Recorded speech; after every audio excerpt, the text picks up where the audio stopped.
Super fresh at hot off the press. Artista update para sa inyong mga beshi. So today we are driving the Hyundai Palisade and here are 3 things I love about the Si car. Paolo Avellino, grabe talaga ang galing mag-endorse ng Hyundai car. Kitang-kita sa kanyang mga ad ang dedikasyon at husay sa pag-promote ng mga sasakyan. Hindi mo aakalain na may ganoong karisma at appeal si Paolo na talagang nakakumbinsi na bumili ng Hyundai. Talagang deserve nila ni Kim Chu ang pagiging ambassador ng Hyundai Philippines. Si Kim Chu naman, talagang bagay na bagay bilang kapartner ni Paolo Avellino sa pag-endorse ng Hyundai.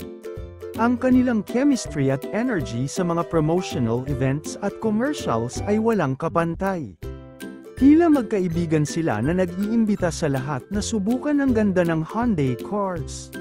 Sa bawat pag-smile at kwentuhan nila, ramdam na ramdam mo ang excitement at tiwala nila sa brand.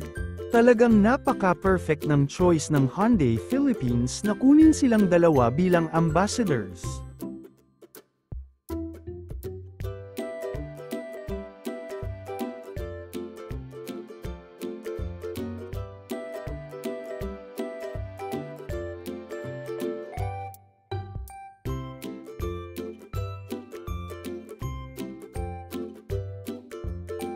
Hey, Paolo!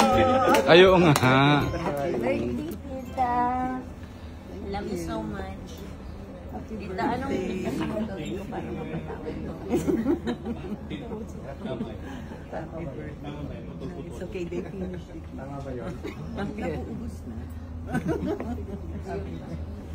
Ikaw talaga? Huwag na ibalik. Huwag na, i-erase na, di ba, tingnan? Happy birthday.